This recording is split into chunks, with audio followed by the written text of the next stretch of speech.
La imagen salvadora de los marines norteamericanos, izando la bandera estadounidense, ha representado un símbolo de dominación psicológica utilizado por la industria cinematográfica hollywoodense, con producciones que van desde la desactivación de ojivas nucleares de grupos terroristas, la victoria sobre invasores alienígenas, hasta la destrucción de asteroides antes de llegar a la atmósfera terrestre.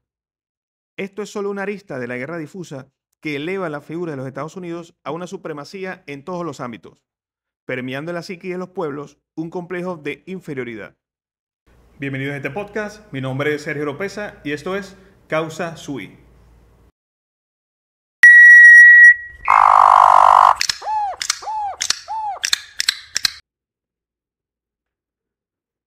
América para los americanos. El presidente James Monroe pronunció esa frase en un discurso ante el Congreso de los Estados Unidos el 2 de diciembre de 1823. James Monroe, quinto presidente de los Estados Unidos de Norteamérica, ejecutó una política exterior que prohibía la intervención de Europa en los países de América. Doctrina de dominación en plenos años de primera revolución industrial que requería asegurar las materias primas en el continente. Un artículo titulado Anexión del periodista John L. O'Sullivan, publicado en la revista Democratic Review de Nueva York en julio de 1845, detalla lo que sería en mayor profundidad la doctrina de dominación en el continente, redactando así lo siguiente. El cumplimiento de nuestro destino manifiesto es extendernos por todo el continente que nos ha sido asignado por la providencia, para el desarrollo del gran experimento de libertad y autogobierno.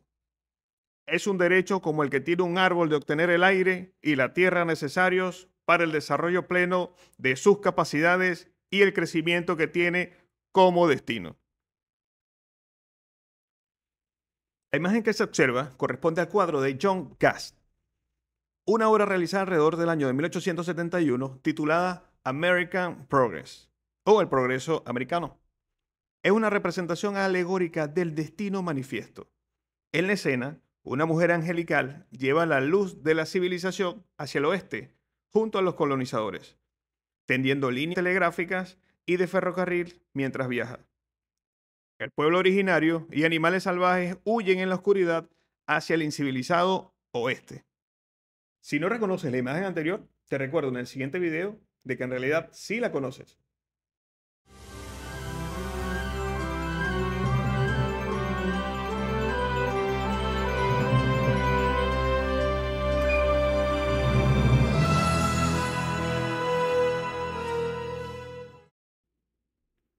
El accionar de la política exterior norteamericana, bajo la doctrina Monroe, generó el Tratado de Guadalupe Hidalgo. Ocurrió el 2 de febrero de 1848 para terminar la guerra entre México y Estados Unidos, dejando en enorme desventaja al pueblo mexicano, obligándolo a pedir disculpas por defenderse. En Venezuela ocurrió un bloqueo naval en 1902 durante la presidencia de Cipriano Castro por defender los intereses y recursos patrios. En plena revolución industrial del siglo XIX, se generó la División Internacional del Trabajo, que se caracterizó por cambios en la composición de los productos y en la orientación geográfica. En ese periodo, los nuevos centros receptores de las exportaciones primarias fueron Estados Unidos y Gran Bretaña, en lugar de las potencias coloniales que dominaban América. En términos de la Segunda Guerra Mundial, se funda la ONU, Organización de Naciones Unidas, cuya carta fue firmada el 26 de junio de 1945 por los representantes de 50 países. El Tratado de París de 1947 fue un acuerdo internacional que puso fin a la guerra entre los países vencedores de la Segunda Guerra Mundial y los países satélites de la Alemania nazi. La destrucción mutua asegurada es la doctrina de una situación en la cual cualquier uso de armamento nuclear por cualquiera de los dos bandos opuestos desembocaría en la destrucción completa de ambos. La rivalidad entre Estados Unidos y la Unión Soviética mantuvo una paz helada por la capacidad de disuasión que este potencial acarreaba. Cuando se es consciente de que el único resultado posible de un conflicto es la propia aniquilación, los ímpetus belicistas resultan moderados hasta el extremo de desaparecer en la práctica. El presidente Harry Truman presentó la doctrina Truman el 12 de marzo de 1947 en un discurso ante el Congreso de Estados Unidos. fue la política exterior norteamericana que se implementó al inicio de la Guerra Fría con el objetivo de hacer contención a la expansión del comunismo soviético. Ahora bien, la Organización de Estados Americanos fue fundada en el año de 1948 y su objetivo, según el artículo 1 de su carta, es lograr en sus Estados miembros un orden de paz y de justicia, fomentar su solidaridad, robustecer su colaboración y defender su soberanía, su integridad territorial y su independencia. Sin embargo, ya la América Central y del Sur se encontraba sumida en una política bélica de dominación norteamericana de contención del comunismo con el Tratado Interamericano de Asistencia Recíproca. La OTAN, factor fundamental en la contención del comunismo, buscaría proteger el Atlántico Norte con una organización también bélica. Una marina de guerra zarparía sin descanso los océanos Atlántico y Pacífico hasta la actualidad. La aparición de organizaciones de control y planificación generó políticas para el mantenimiento de su dominio desde los gobiernos locales. La Escuela de las Américas fue un espacio de entrenamiento a militares latinoamericanos para transferir el mayor dolor posible al cuerpo humano sin que éste fallezca, aplicado al campesinado en la búsqueda de líderes de izquierda. La doctrina Truman dio paso a la aparición de organizaciones de control, por ejemplo la CIA, que generó políticas para el mantenimiento de su dominio desde los gobiernos locales. Tomando control de su espacio marítimo, terrestre y aéreo, con la instalación de bases militares, los Estados Unidos de Norteamérica fortalecían a la fuerza su presencia en el territorio. Chile y Argentina, por ejemplo, se aplicó la Operación Cóndor. Simulando vuelos altos como el de esa ave, fueron lanzados a los océanos Pacífico y Atlántico los cuerpos de líderes políticos de izquierda con gran cantidad de heridas infligidas en torturas. A continuación, un extracto del documental Injerencia, la invasión silenciosa, dirigido por Ángel Palacios con Pana Films y Telesur, que detallan el control extranjero con una política de eliminación de líderes de izquierda en Venezuela. La Agencia Central de Inteligencia produce en el año 1963 una de sus obras más aberrantes, el Manual de Torturas, conocido con la clave secreta QBARC. Las enseñanzas de este manual fueron puestas en práctica en Vietnam y enseñadas en la Escuela de las Américas a oficiales venezolanos, quienes la aplicarían contra el campesinado para socavar por la vía del terror el apoyo al movimiento guerrillero. Entre los militares al frente de los teatros de operaciones se encontraban oficiales como Óscar Zamora Conde, preparados y entrenados por el Pentágono en la Escuela de las Américas, lugar donde la enseñanza de técnicas de tortura formaba parte de los cursos de contrainsurgencia y guerra irregular plasmados en el Manual de Interrogatorios QBARC. La captura y desaparición de campesinos constituye uno de los crímenes perpetrados con mayor impunidad por la acción de los gobiernos puntofijistas.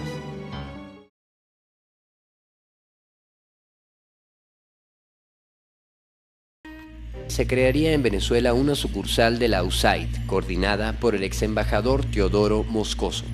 A través de esta agencia de apariencia humanitaria, trabajarían agentes encubiertos de la CIA en un departamento llamado Oficina de Seguridad Pública. El agente John Longan dejó plasmado en documentos desclasificados años más tarde la verdadera misión que tenían en el país. A partir de ese momento me impliqué en montar los planes para las operaciones encubiertas y abiertas. Yo trabajaría con los funcionarios del gobierno e inmediatamente pondría el plan en marcha. Básicamente el plan fue el siguiente: redadas combinadas de policías uniformados en la ciudad. Estas redadas serían coordinadas al más alto nivel de gobierno. La idea de esto era forzar a los comunistas buscados a abandonar sus escondites y caer en manos de la policía. Relaciones con las diversas agencias policiales, de modo que los asesores de Estados Unidos pudieran influir sobre los oficiales policiales del gobierno y darles asesoría operacional diariamente. La capacidad de los asesores de Estados Unidos de influir en las operaciones policiales es, desde mi punto de vista, indispensable.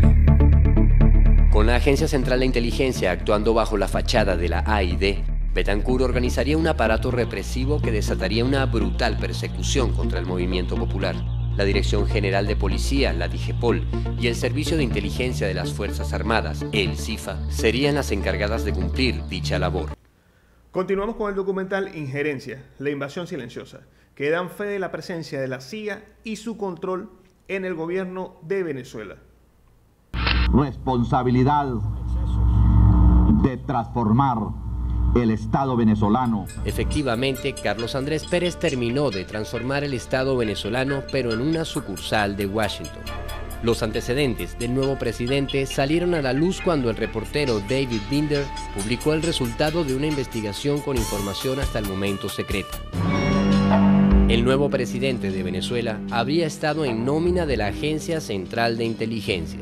Las agencias de noticias internacionales informaban que Carlos Andrés Pérez, durante su gestión como ministro de Relaciones Interiores, había sido sobornado por la CIA. Los antecedentes de Carlos Andrés Pérez saltarían a la opinión pública. Los métodos de la agencia quedaban al descubierto y calificarían esos pagos como asistencia financiera a líderes políticos amistosos que están dispuestos a proporcionar información. El gobierno Adeco preparó su maquinaria comunicacional para neutralizar el impacto de la investigación que señalaba a su jefe como agente de la CIA. Una inmensa campaña propagandística serviría para enterrar aquellas denuncias.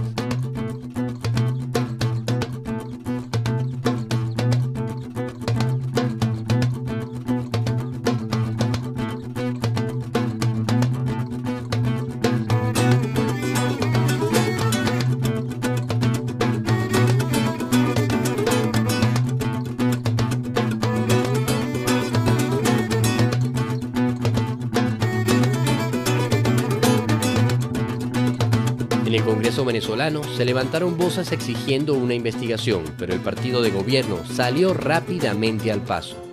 Y para terminar de echarle tierra al asunto, nada mejor que lavarle la imagen al presidente a través de una adulante campaña internacional.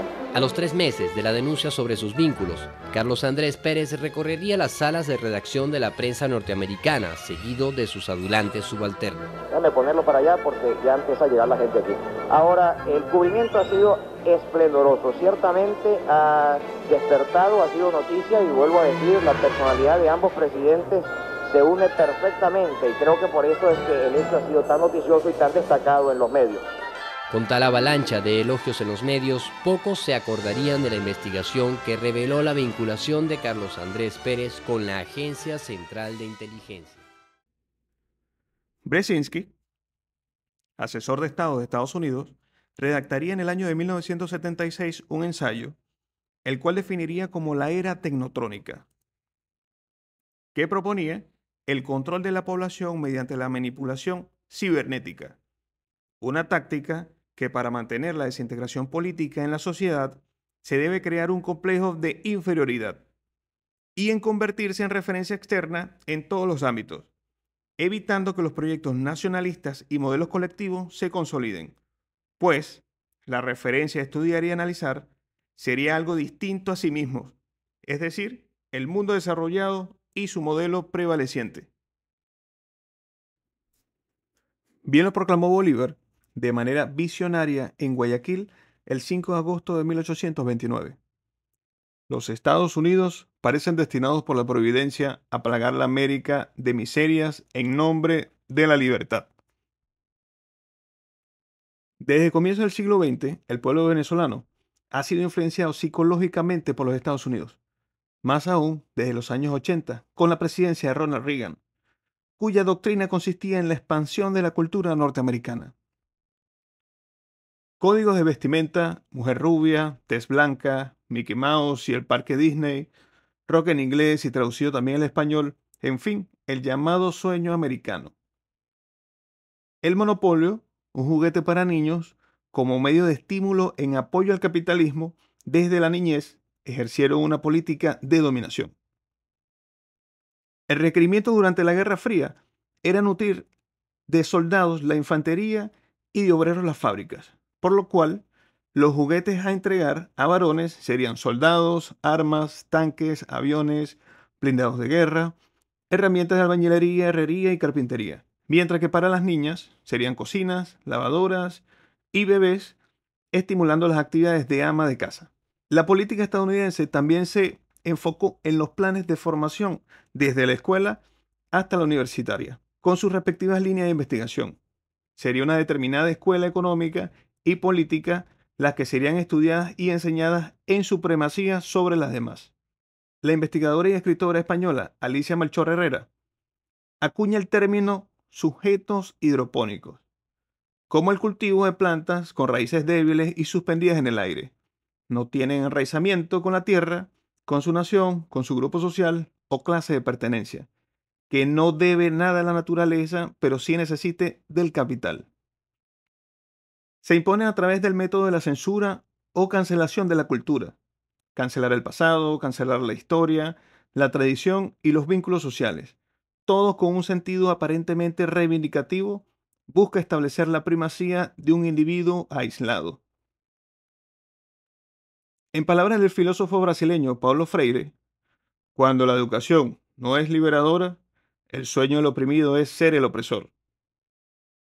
La oposición venezolana se encuentra presa sin darse cuenta por el hegemón. Un síndrome de Estocolmo, síndrome este como fenómeno paradójico en el cual la víctima desarrolla un vínculo positivo hacia su captor, como respuesta al trauma del cautiverio. La derecha venezolana ejecutó una direccionalidad política sin plan y cómoda a través de los medios de comunicación como poderes fácticos que respondían a la mediática norteamericana. Su campaña y gestión política serían vía entrevistas de televisión, radio y prensa, no a través de caminar y acompañar al pueblo desde su comunidad. Una imagen dinámica, política, disruptiva, se da con la aparición del expresidente Hugo Chávez, que cambió el modo de relacionamiento y discurso al pueblo, siendo reconocido mundialmente por sus avances en materia social. Este logró el fortalecimiento de las relaciones internacionales a través de la diplomacia de los pueblos, donde los movimientos sociales harían lazos de comunidad y hermandad que transversalizarían las relaciones entre los gobiernos de turno. Otro sustento teórico a esta conducta de la derecha venezolana se encuentra un libro titulado La Nueva Derecha, un análisis del conservadurismo radicalizado, escrito por la politóloga austríaca Natascha Strobel, publicado en el año 2021. Se trata de un recorrido por el proceso que ha conducido a una fusión de lo que es el conservadurismo clásico y las nuevas formaciones de extrema derecha, dando forma a la nueva expresión política a la que ella llama conservadurismo radicalizado, que se expande por Europa y América con figuras como Donald Trump liderando el proceso. Caracteriza esta nueva derecha con el deseo de desmantelar las normas democráticas. Su objetivo no es elaborar un programa de gobierno para alcanzar el poder, sino generar una narrativa para transmitir seguridad dando un movimiento agresivo y dinámico, donde los adversarios se convierten en enemigos que hay que eliminar. El conservadurismo radical no acepta el escenario del consenso e incumple voluntariamente las normas políticas, generando indignación e inconformismo. Rompe las reglas con un lenguaje de insultos y agresiones sin fundamentos que no traen consecuencias a través de las llamadas redes sociales. La idea es que existe una guerra cultural en la población, una batalla entre el bien y el mal, buscando derrotar al enemigo sin ceder a ningún compromiso. Esta nueva derecha genera teorías conspirativas, ya que no se vuelve una disputa política, es una guerra contra un enemigo invisible. Desautorizar por completo al adversario, donde si hay derrota, es porque hay fraude. Se ataca al enemigo político y a lo que ella llama el enemigo más difuso o prepolítico, que tiende a la izquierda. Es decir, se asocia todo lo que pueda ser incriminado, generando una ola de miedo por una amenaza ficticia. Esta nueva derecha busca un estatus casi religioso con una postura mesiánica. Sin embargo, existe una luz esperanzadora. El accionar extremista con síndrome de Estocolmo hacia los Estados Unidos que nos divide se está viendo superado. Existe un nuevo amanecer, con grupos políticos que si bien no responden a la izquierda, sí lo hacen elevando las banderas del bolivarianismo, reverenciando la cultura, reivindicando el pasado, la historia, la tradición y los vínculos sociales propios de nuestra identidad afirmativa venezolana. El pueblo venezolano, con un alto nivel de resiliencia, bebe de una misma fuente histórica, de resistencia e independencia, con irreverencia a las potencias extranjeras, capaz de cambiar el curso de la historia y su destino, como se ha visto en el pasado y en la historia reciente. La historia no es cíclica, pero rima. Palabras de Mark Twain. Hemos llegado al final de esta cápsula. Si quieres profundizar en algún otro tema, déjalo en los comentarios. Gracias por acompañarme. Mi saludo y mi respeto para todos ustedes.